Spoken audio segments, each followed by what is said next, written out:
Amis passionnés d'astrologie, je vous souhaite la bienvenue pour cette nouvelle vidéo dans laquelle nous allons continuer notre voyage aux côtés de nos amis les planètes. Et cette fois-ci, on va les associer à nos 30 millions d'amis, j'ai nommé les animaux.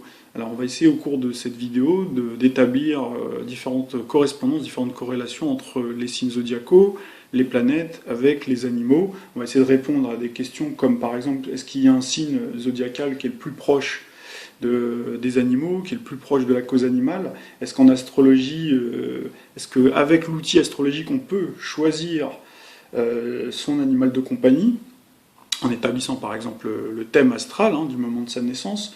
Voilà, donc de différentes questions comme ça que l'on pourra aborder au fil donc de cette vidéo. Alors j'ai choisi ce thème d'actualité puisque dans quelques jours débuteront officiellement les grandes vacances d'été. Alors c'est vrai qu'il s'agit d'une période généralement heureuse pour la majeure partie d'entre nous, puisque beaucoup, en tout cas ceux qui ont la chance et les moyens de partir en vacances, vont pouvoir profiter de leur congé, mais c'est vrai que pour les personnes qui ont un animal de compagnie, en tout cas pour les animaux, ça peut être un moment pénible et même un véritable calvaire, puisque malheureusement il y a des propriétaires peu scrupuleux qui n'hésitent pas à les laisser sur le bas-côté de la route et à les abandonner carrément. Alors justement, il y a une vidéo en ce moment qui fait le buzz sur le net, et donc je vous propose de la regarder. Vous verrez, c'est un petit chien donc, qui a été en fait abandonné par ses maîtres, donc il sait en fait que ses maîtres ne reviendront pas, et vous allez voir sa réaction, donc c'est assez stupéfiant, et même poignant. Vous allez voir donc, que chez un animal, donc les émotions et les sentiments sont aussi proches, très proches en fait de ceux que l'on peut avoir chez l'être humain.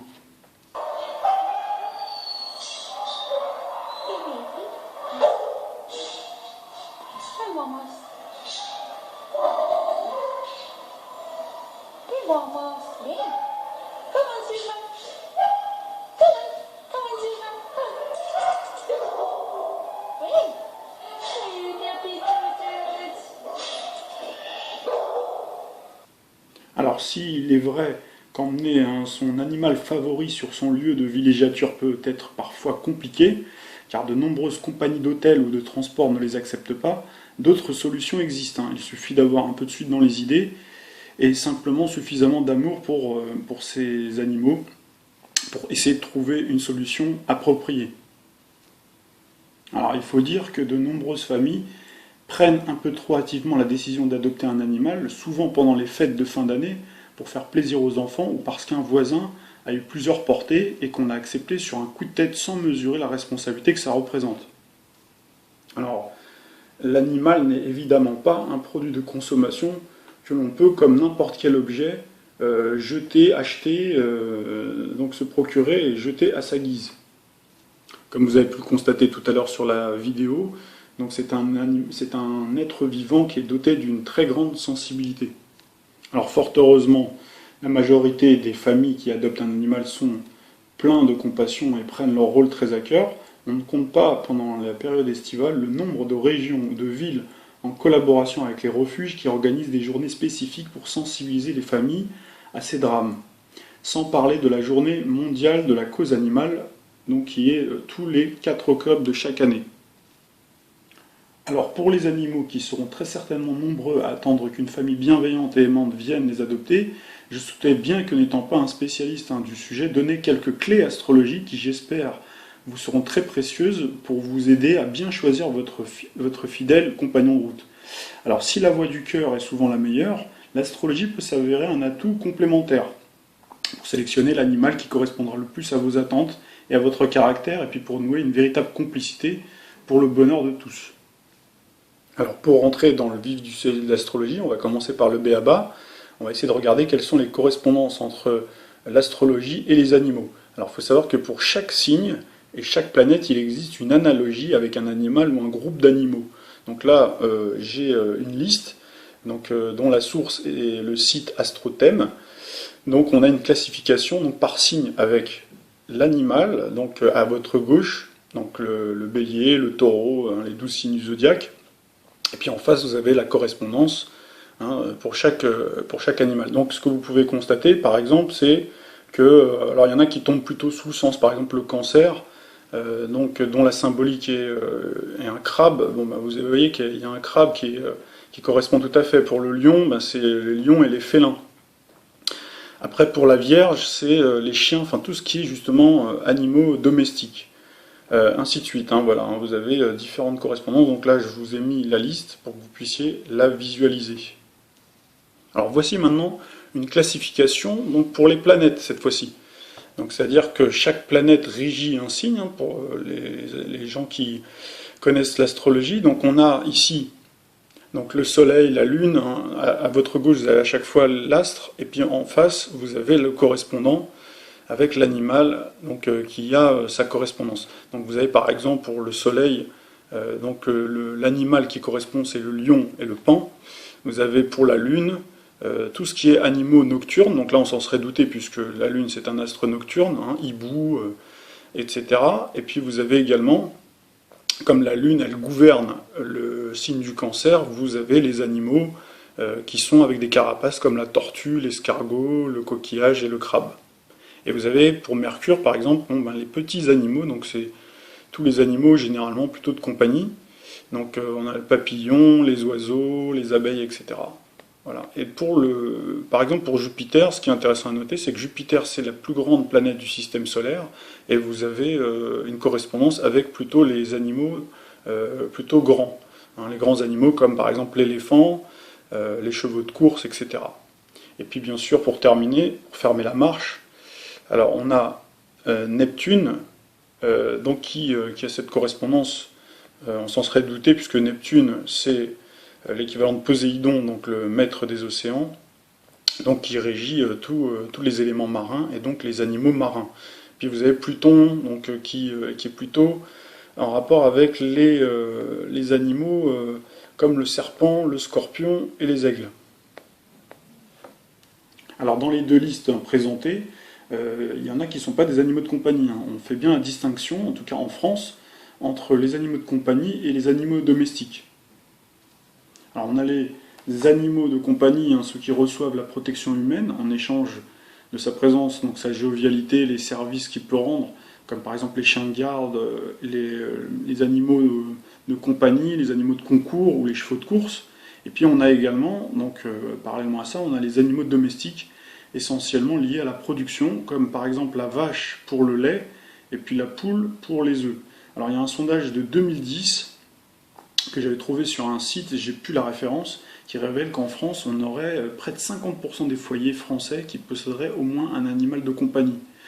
Alors nous arriverions derrière des pays comme le Pays-Bas et le Danemark qui ont un taux qui avoisine les 60%, alors qu'aux États-Unis, on a un taux qui se rapprocherait de 65%.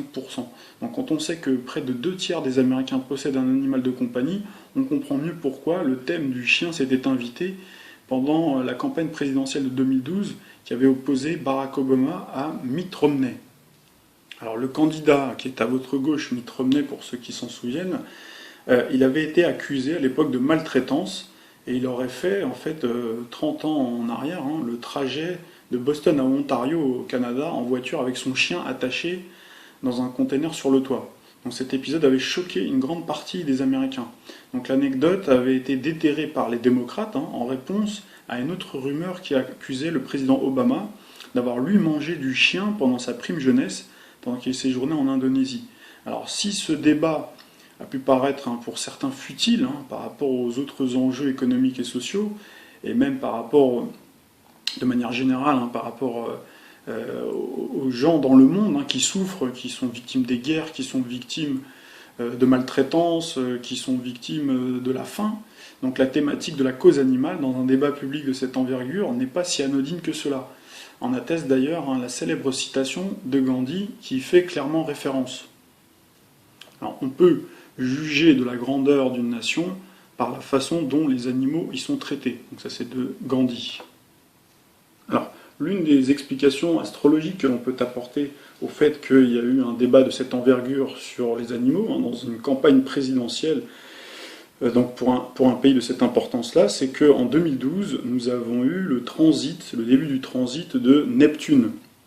Donc Neptune, qui a fait son transit après 164 ans d'absence dans le signe du Poisson, Le signe du poisson, Neptune prenait toute sa dimension, toute sa puissance, et il se trouve qu'il y a 164 ans, différentes lois sur les animaux ont été édictées. C'est-à-dire que ce retour de cycle de Neptune a certainement dû envoyer ce message qui expliquerait, en tout cas selon moi, le fait que tout un chacun d'ailleurs, on le voit d'ailleurs au travers des réseaux sociaux, au travers des indignations sur les maltraitances faites aux animaux, que les gens sont de plus en plus réceptifs et de plus en plus indignés. Alors, on en reparlera un petit peu plus longuement, peut-être dans un autre moment, sur l'aspect législatif. Alors la question qu'on peut se poser, c'est est-ce que le thème astral, est-ce qu'il est capable de mettre en évidence le type de rapport qu'une personne peut entretenir avec les animaux, essayer de déceler en fait les affinités. Est-ce qu'on peut en effet détecter dans un thème natal des affinités qu'une personne peut avoir avec les animaux de manière générale et savoir plutôt vers quel type d'animaux il pourrait être attiré et avec quels animaux au contraire il ne serait pas en harmonie, voire même avoir une phobie. Alors pour y parvenir, il n'est pas inintéressant de faire jouer la relation entre les signes et les planètes et regarder l'emplacement de chacun d'entre eux, sans oublier les aspects qui nous donnent les premières indications. Il faut prendre en compte le trait de caractère habituellement attribué aux signes du zodiaque, combiné aux symboliques animalières rattachées à chaque signe. Donc là, il faut reprendre la nomenclature que je vous ai montré tout à l'heure. Alors pour prendre différents exemples, on va commencer par exemple par le soleil. Donc on regarde la position du soleil d'une personne. Donc imaginons que cette personne-là ait son soleil dans le signe du lion. C'est-à-dire que là, on est sur une carte du ciel, c'est la carte du ciel de ce soir. Donc imaginons que le soleil ne soit pas en cancer mais soit en lion. Voilà. Donc ça veut dire que la personne est du signe du zodiaque du lion. Donc elle serait a priori plutôt tentée par un animal flamboyant, à l'image du lion, avec beaucoup de prestance, qui valorise sa propre personne, comme un chat lynx, considéré par les spécialistes comme le plus beau. Alors ça c'est un chat lynx, vous avez sinon les chats tigres, qui rappellent bien sûr le félin, faisant partie de la catégorie des animaux se rapportant au signe du lion. Alors après, si on prend maintenant les chiens, toujours pour quelqu'un par exemple qui est du signe du lion, quel type de chien vers quel type de chien il pourrait être attiré? Alors là, on pourrait faire l'analogie avec la race Leonberg. Alors là, voilà, vous avez un Leonberg. C'est vrai qu'en tirant un petit peu les poils, plutôt que de dire les cheveux, il se rapproche étrangement du lion. Après, si on a quelqu'un qui est effectivement du signe, un natif du Cancer, ou dominé par ce signe dans son thème, c'est-à-dire qu'il aurait plusieurs astres qui seraient dans le signe du Cancer, ou qu'il aurait une lune valorisée, donc il pourrait être tenté ou attiré plutôt par des animaux de petite taille, plutôt affectueux et mignons, qui ont besoin d'être choyés et protégés. Alors là, dans cette catégorie-là, on a tout ce qui est rongeurs, les lapins, les cochons d'Inde, et puis pour les chiens, par exemple, ça peut être les Yorkshire. Alors pour, par exemple, le signe du Sagittaire, quelqu'un qui serait du signe du Sagittaire, donc le Sagittaire, comme vous le savez, il est symbolisé par le centaure, à figure mi-humaine, mi-animale. Il pourrait avoir quant à lui une affection toute particulière, par exemple pour les chevaux. Alors la position également de la Lune est très importante. Donc on a vu le premier luminaire, donc forcément le signe zodiacal. On a également la position de la Lune. On pourrait regarder l'ascendant, enfin il y a plein d'éléments à prendre en compte, mais la Lune, elle nous indique le degré d'intimité et le type de rapport que l'on souhaite instinctivement entretenir avec son animal. Une personne qui a sa lune, par exemple, dans le signe du Cancer ou dans le signe du Poisson, aura plutôt besoin d'un animal attachant et fusionnel, qui viendra spontanément chercher les câlins. On retrouve là, bien sûr, tout ce qui est les petits animaux, comme le cochon d'Inde, le lapin, et puis les chats également, comme par exemple le chat persan, le chinchilla, qui est réputé comme un vrai pot de colle. Alors une personne par exemple qui aurait une lune en Verseau ou en Gémeaux, il préférera plutôt un chien ou un chat plus indépendant et joueur. Surtout s'il a la lune en Gémeaux, ce sera plutôt le côté joueur. le côté un peu facétieux, et puis s'il a une lune en Verseau dans son thème, hein, il aura plutôt besoin d'un chien indépendant. Alors on voit par exemple que Christophe de Chavannes, qui est du Cygne, alors lui c'est du Verseau, c'est parce que c'est valable également ce que je vous dis là pour le signe zodiacal. Donc lui il a un Jacques Russell Terrier, hein, comme vous avez pu le constater, hein, quand il présente la famille en or, il a cette particularité de savoir aussi mener sa petite vie à côté, et puis laisser l'animateur présenter l'émission. Donc on voit bien que le chien il est quand même relativement indépendant. Donc ce type de chien-là peut faire l'affaire pour des personnes effectivement qui n'aiment pas qu'on les colle de trop. Et c'est vrai que lui, il a cette particularité, comme vous avez pu le voir, il est assez rigolo, il aime bien faire le pitre et puis faire ces fameux roulés-boulés. Alors bien sûr, ce que je vous dis là, ce sont des grandes généralités, hein. On verra que forcément, il faut rentrer dans le détail du thème. Donc, par exemple, si on prend un scorpion, si on se réfère à la nomenclature, il pourrait plutôt préférer les animaux considérés par la majeure partie d'entre nous comme repoussants, comme les iguanes et les serpents. Parce que c'est vrai que le scorpion, c'est un signe qui a besoin d'intensité, hein. En tout cas, c'est tous les animaux qui sont mutables, hein, qui sont capables de muer. Alors quelqu'un qui est du signe du Bélier, il adorera plutôt les animaux rapides, comme par exemple les lévriers, qui est réputé pour sa grande célérité. Alors on a, par exemple, si on prend le taureau, le signe du taureau, hein, il préférera plutôt les chiens robustes, capables de défendre, capables de protéger efficacement la maison et leur territoire, puisque le taureau c'est le signe de la territorialité, pendant que bien sûr, quelqu'un qui est natif du poisson, vous imaginez bien qu'il préférera rêvasser par exemple devant un aquarium rempli de petits poissons exotiques, ou pourquoi pas aller dans un parc, hein, ou nager avec des dauphins. Alors la position de Mercure est également déterminante dans le thème natal, puisque cette planète régit, comme vous avez pu le voir tout à l'heure, les petits animaux et les compagnons de jeu. La disposition des maisons, hein, notamment dans la maison 6, symbolisant la vie quotidienne en analogie avec le signe de la Vierge, englobe, hein, tous les animaux domestiques. Alors enfin, la position de Jupiter, planète généreuse et protectrice, est essentielle pour déceler le degré d'attention que l'on portera à nos chers amis les animaux. Est-ce qu'on va les choyer ?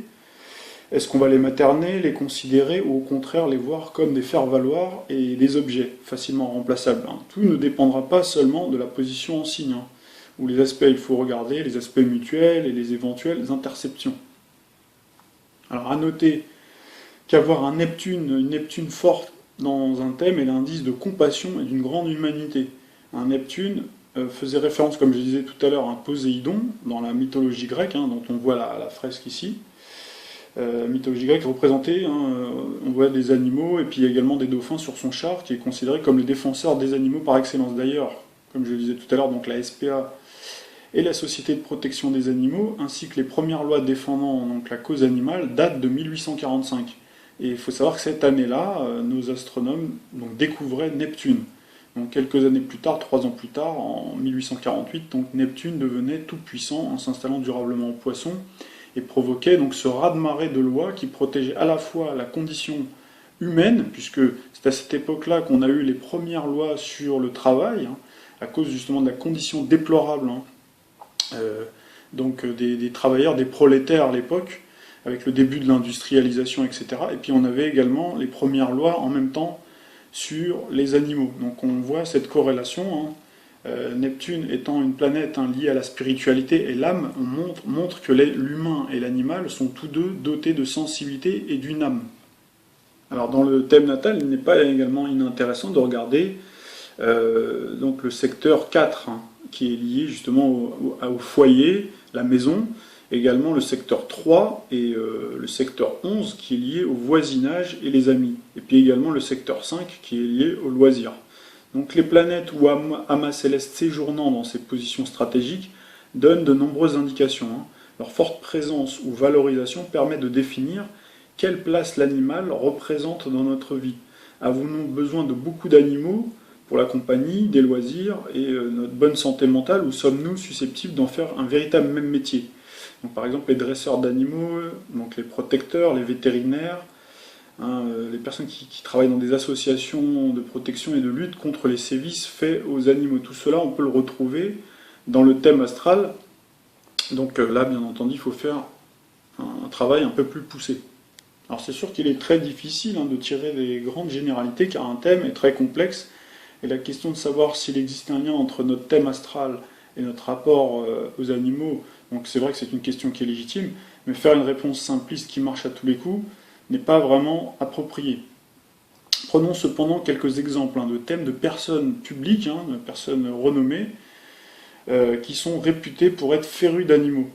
Donc vous verrez que très souvent, on a... Alors après, j'ai pris que 3 exemples, 3-4 exemples, mais si vous regardez dans votre entourage, si vous analysez bien le thème, donc vous verrez qu'on a soit une prédominance du signe de la Vierge et de la maison 6, de Mercure, forcément, puisque c'est en lien avec les animaux de compagnie. Après, vous pouvez aussi avoir un Jupiter fort, un Neptune, on l'a vu tout à l'heure, également, donc forcément Jupiter qui est le maître du Sagittaire, Neptune, maître du Poisson. Donc on va dire que ce trio-là est plutôt en tête. Mais après, vous verrez qu'il y a d'autres signes. On peut très bien avoir quelqu'un qui est du signe de la Balance, mais qui a une dominante qui vient contrebalancer tout ça. Alors je vais commencer par notre regretté Michael Jackson, dont on fête d'ailleurs aujourd'hui, puisqu'on est le 25 juin, et donc il est décédé le 25 juin 2009. Donc voilà, en fait, son triste anniversaire de décès. Donc Michael Jackson, donc il est du signe de la Vierge, né le 29 août 1958.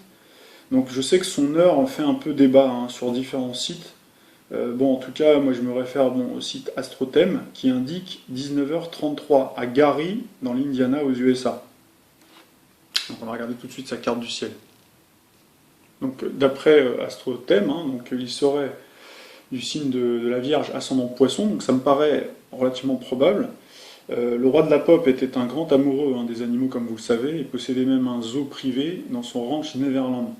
Son singe Bubble était le plus connu du grand public, mais il avait également une girafe dans son ranch, un éléphant, un lion et de nombreux autres animaux. Donc si vous voyez, vous avez forcément, il est du signe de la Vierge, vous avez un amas très important de planètes qui se retrouvent coincées entre le signe du lion et le signe de la Vierge. Alors on remarque qu'il a une Mercure en maison 6, dans le signe du lion, donc c'est très intéressant de faire cette corrélation entre Mercure, donc qui est la planète de la communication, mais par extension de la voix, c'est-à-dire la voix en chanson, des personnes qui chantent, et notre sujet du jour, c'est-à-dire Mercure, avec la relation animalière qu'on peut avoir en la plaçant en maison 6, qui plus est, donc encadrée par un amas de planètes assez important, et on voit qu'il y a de nombreux aspects, puisque Mercure forme quand même de nombreux aspects, pas moins de 6 aspects, avec le Soleil, Vénus, Mars, Jupiter, Saturne, Pluton, donc c'est des figures assez exceptionnelles qui expliqueraient en partie qu'il ait fait la grande carrière qu'on lui connaît, grâce à son timbre de voix légendaire, même sa façon de se mouvoir aussi, la danse aussi, puisque Mercure, c'est une planète de mobilité. Mercure ainsi que 3 autres planètes étaient en maison 6, comme vous pouvez le constater. Donc c'est le secteur lié au travail, mais également, donc on l'a vu, par rapport aux animaux de compagnie. Donc le côté magnanime et extravagant de Mercure en Lion, que vous voyez, est associé à son côté vierge, le signe des animaux. Puisque le lion est maîtrisé par le soleil, qu'on retrouve valorisé d'ailleurs dans son thème, proche de Pluton, donc qui lui donne beaucoup de puissance. Et donc voilà cette correspondance, cette interception avec Mercure. Donc on comprend qu'il avait besoin de montrer qu'il aimait les animaux, tout en étant pudique, en tant que personnalité publique. Puis tout à l'heure on a parlé de la Lune également, vous voyez qu'elle est en Poisson, donc on voit qu'il avait quand même ce besoin de fusion et ce besoin de proximité avec les animaux. Alors le deuxième exemple, c'est Brigitte Bardot, qui est née le 28 septembre 1934 à 13h15 à Paris. Elle est du signe de la Balance, ascendant Sagittaire. Donc après avoir été le sexe symbole et l'icône de toute la génération des années 50-60, donc la deuxième partie de sa vie est consacrée à la défense des animaux. Donc là on va regarder tout de suite sa carte du ciel. Donc elle est du signe de la Balance, Soleil, ascendant Sagittaire. Donc tout de suite ce que l'on peut remarquer, c'est que Jupiter donc symbole de protection qu'on a vu tout à l'heure, et des grands animaux, et culminant au milieu du ciel, en conjonction avec Mercure. Donc Mercure, animaux de compagnie, Jupiter, donc tout ce qui concerne la protection. Donc on constate également que sa maison 6, elle est dans le signe du Gémeaux, le signe du jeu, qui est gouverné par Mercure, où on retrouve, donc on voit la Lune, qui est d'ailleurs valorisée, en rapport avec la sensibilité et le foyer. Donc l'ensemble est bien relié avec, enfin en tout cas il y a une liaison en tout cas avec Mercure et Jupiter. Ajoutons que Vénus et Neptune, donc Vénus, planète de l'amour et de l'affectivité, est en maison 9. Donc ça veut dire qu'il y a une correspondance avec le 9e signe du zodiaque, c'est-à-dire le Sagittaire, donc sa personnalité. Et donc on a Neptune, donc la compassion, l'idéal, en maison 9. Donc la maison 9 c'est plutôt les nobles causes, dans le signe de la sécurisation et de la préservation des espèces. La Vierge, encore une fois, Vénus, Neptune, d'accord ? Donc comme nous l'avons vu plus haut, ce signe est celui qui est le plus affilié aux animaux domestiques. Puisque tout à l'heure on a bien vu que Michael Jackson, par exemple, il était du signe de la Vierge aussi, et donc que la Vierge régit avec Mercure et la maison 6, les animaux de compagnie. Alors troisième exemple, Evangélie, donc, qui est née le 25 août 1980, donc encore du signe de la Vierge à 7, dans l'Hérault, à 13h50. Donc elle est native de la Vierge, ascendant Scorpion. Donc en marge de sa carrière de chanteuse, surtout depuis 2007, elle a un véritable engagement aux côtés de différentes associations qui militent en faveur de la cause animale. La plus connue étant l'association PETA, qui lutte contre l'utilisation des fourrures animales. Elle a même sorti un calendrier dont les recettes étaient intégralement reversées à l'association. Donc le slogan était « Je préfère être nu plutôt que porter une fourrure ». Alors dans la même optique, elle avait même mené d'autres actions, comme la création d'une ligne de vêtements et l'association, la fameuse association Les Gamelles du Cœur. Nous retrouvons donc une présence donc de planètes en Vierge. Donc là on voit Soleil, conjonction avec Mercure, donc valorisé au milieu du ciel, dans le signe de la Vierge. Alors quatrième exemple, on va finir par le plus emblématique d'entre eux, c'est le célèbre animateur, célèbre journaliste Jean-Pierre Hutin, qui a créé la non moins célèbre émission intégralement dédiée aux animaux, la compagnie 30 millions d'amis. Le programme, donc c'est un véritable monument de la télévision française, puisque depuis sa première diffusion le 6 janvier 1976, elle a connu près de 40 ans de succès, même un peu plus. Vous ne serez pas étonné si je vous dis que le présentateur est un fervent défenseur de la cause animale. C'est ce qui l'a d'ailleurs motivé à créer cette émission. Et puis devinez de quel signe il est. Si vous m'avez bien suivi, il est normalement du signe de la Vierge. Et bien bingo, il est bien lui aussi du signe de la Vierge. Donc né le 7 septembre 1931 à Alep en Syrie à 1h45. Donc on est sur le thème de l'animateur, donc qui retrouve une quadruple conjonction Soleil, Mercure, Vénus, Neptune, que vous pouvez voir ici dans le signe de la Vierge. On a une lune, donc protection, l'ensemble, on a une lune qui est protection en maison 12, en Cancer, si vous regardez bien. Donc ça correspond, la maison 12, ça peut correspondre au secteur de la compassion, donc qui est associé au signe de la maison qui symbolise le mieux le foyer et le refuge pour animaux. Et puis on constate également qu'Uranus, la planète des médias, qui est associée également à la télévision, était culminant au milieu du ciel, donc il correspond à la carrière, au destin, ce qui explique son succès cathodique. Alors si nous pouvons détecter dans un thème les personnes susceptibles d'apprécier les animaux, nous avons également la possibilité de voir celles qui en ont peur. L'analyse de Saturne, qui symbolise les peurs, en signe ou en maison, peut s'avérer utile. Quelqu'un qui possède une Saturne en Sagittaire pourrait avoir par exemple une phobie concernant les chevaux. Ou en maison 8, c'est le secteur en analogie avec le Scorpion, donc tous les animaux qui muent comme les chenilles, les serpents. Donc maintenant, avis aux passionnés de l'astrologie qui possèdent déjà de solides connaissances sur la manière dont on élabore un thème, de faire ce jeu de correspondance entre les signes, les maisons, etc. Donc il faut parfois faire un jeu entre les domifications, les signes, les maîtrises planétaires et les aspects pour vraiment arriver à trouver les différentes affinités que vous pouvez avoir avec tel animal ou pas. Voilà, donc je vous souhaite une très très bonne soirée et je vous dis donc à très bientôt pour une nouvelle vidéo. Au revoir.